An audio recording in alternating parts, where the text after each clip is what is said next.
Sexta-feira Santa, ou Sexta-feira da Paixão, como alguns chamam, mas neste vídeo nós vamos falar sobre a Sexta-feira da Tristeza, a Sexta-feira do Sofrimento ou a Sexta-feira da Agonia. Basicamente, Jesus nesta semana tem preparado seus discípulos para tudo o que iria acontecer. E a sexta-feira ela basicamente começa com uma vigília de oração. Jesus convida seus discípulos para a oração. Eles vão para um lugar onde eles costumavam orar, lugar chamado Getsêmani, e eles estão em oração. Na verdade, Jesus somente está em oração. Se você observar o texto, Jesus vai, se afasta um pouco deles, está em oração. Aí quando Jesus retorna, eles estão cochilando ou dormindo. Aí Jesus adverte a eles e fala, vigiai e orai, porque a carne é fraca, o espírito até está pronto, mas a carne é fraca.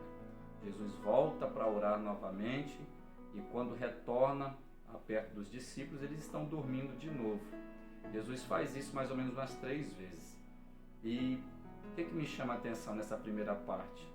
Que é muito difícil a gente manter pessoas que permanecem no mesmo foco que a gente.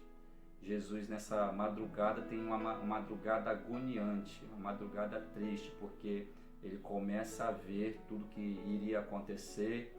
Ele até chega a dizer aquela célebre frase que nós acostumamos, Senhor, se possível, passa de mim este cálice, mas porém que seja feita a tua vontade. É nesta madrugada de oração que tudo está acontecendo. Os 11 discípulos estão com ele. Um não está, e você sabe quem é.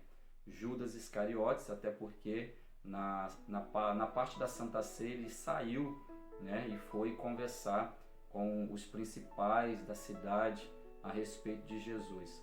E enquanto Jesus está orando, ele está esperando esses momentos acontecer. Jesus ora, conversa com o Pai, fala com o Pai, seus discípulos dormem, depois acordam e por fim Judas vem. Quando Judas vem, e 2 pontos eu queria tratar com vocês rapidamente em cima disso. Tem 2 dos discípulos de Jesus que deixa Jesus um pouco decepcionado. Não que Jesus vai ficar decepcionado, só para você compreender. Um é Judas. Judas é o traidor. E Judas representa o apóstata, alguém que apóstata da fé. E o outro é Pedro, que nós vamos falar ainda. E Pedro representa o desvio, porque Pedro nega Jesus. Mas neste momento em que Judas chega como alguém cínico, como alguém que, como quem diz, não sei o que bem estou fazendo aqui, já chega, dá um beijo em Jesus, e esse é o beijo conhecido como o beijo da traição. É doloroso, é triste, é sofrido quando alguém te dá um beijo de traição. E Judas faz isso com Jesus. É claro, ali havia uma representação, uma simbologia, e quando Judas beija Jesus, automaticamente os sacerdotes que estão, ou melhor, as pessoas responsáveis que os sacerdotes têm mandado, até porque, se você for observar, tem alguns dos principais ali também. Mas aí você vê que nos textos vai dizer que vão com espadas e cacetetes, as espadas representando ali os soldados romanos, os cacetetes representando a segurança do templo. Então tem pessoas ali que foram prender Jesus. E eles prendem Jesus, até porque aquela história que você conhece, que Pedro saca da espada, corta a orelha do soldado, mas Jesus coloca no lugar e diz, não é que é para a gente fazer isso, até porque se você atacar com espada também você será ferido. E Jesus é preso. E essa noite é uma noite turbulenta, é uma noite agoniante, uma noite sofrida.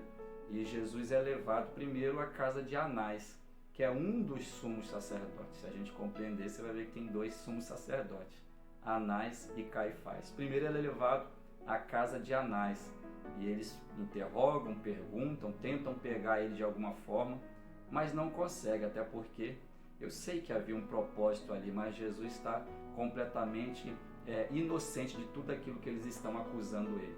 Eles levam à casa de Anás, não conseguem, e aí o transportam a Caifás, que aí reúne o Sinédrio e eles vão também interrogar Jesus. Interrogam, tentam também de várias formas pegar Jesus em alguma coisa, mas não existe nada. Jesus estava inocente. Mas porém tem uma célebre frase que nós lembramos, que eles usam como artifício para levar Jesus mais adiante no julgamento. Ele pergunta se ele é o Cristo, o que ele pode dizer, e ele diz: tu o dizes, mas porém um dia você verá o Filho do Homem à destra de Deus descendo sobre as nuvens. É claro que isso é uma profecia, né? Jesus virá sobre as nuvens. E eles então pegam essa oportunidade para prender Jesus. E aí levam Jesus ao governador para também ser interrogado. O governador interroga Jesus, pergunta sobre tudo o que está acontecendo e não vê nele nenhuma culpa, né? Pôncio Pilatos transmite ele então para o responsável da região, que é Herodes Antipas. Ele também interroga Jesus, não vê nada de errado, manda de volta a Pôncio Pilatos. Pôncio Pilatos interroga ele mais uma vez, mas não tem nada contra Jesus. E aí então ele vê que Jesus é totalmente inocente, ele joga para a multidão. Mas a multidão já está aflorada com tudo aquilo que os sacerdotes e os escribas, fariseus estão falando, e eles já começam a pedir a morte de Jesus. Enquanto ele pergunta, ele é inocente, o que vocês querem que eu faça com ele? E ele sempre diz: crucifica, mata-o. E ele fala: mas ele é inocente, vou lavar minhas mãos, o que vocês querem que eu faça? E ele sempre repetindo: crucifiquem a ele. Ele então lava suas mãos e entrega a eles para que seja crucificado. Ele queria apenas que ele fosse chicoteado, mas a multidão quer que ele seja crucificado. A ideia dele no momento é: se tem aqui Barrabás e se tem Jesus, a quem vocês escolhem? E eles escolhem Barrabás. Jesus agora neste momento passa a ser castigado. Ele é chicoteado, colocam nele uma coroa de espinho, cospem nele, lhe entregam uma cruz para levar a um lugar chamado Gólgota, ou lugar de caveira. Ele é levado e neste momento ele sofre tudo isso por mim e por você. Zombam dele, xingam ele, cospem nele, chicoteiam ele, batem nele, e ele é levado por mim e por você. Quando ele chega naquele lugar, mais ou menos um meio-dia, tudo se escurece, né? E aí Jesus, entre meio-dia e 3 horas da tarde, o que eles consideram lá a hora sexta e a hora nona. A hora sexta é meio-dia, a hora nona, 15 horas da tarde. Nesse intervalo tudo fica escuro. E Jesus, nesse intervalo, aproximadamente às 15 horas da tarde, ele diz: Eli, Eli, lama sabachthani, Deus meu, por que me desamparaste? Jesus está sentindo ali uma solidão, não que Deus não amasse ou não ama, mas havia um propósito de tudo aquilo acontecesse, porque se aquilo não acontecesse, como seria a minha condição e a sua condição?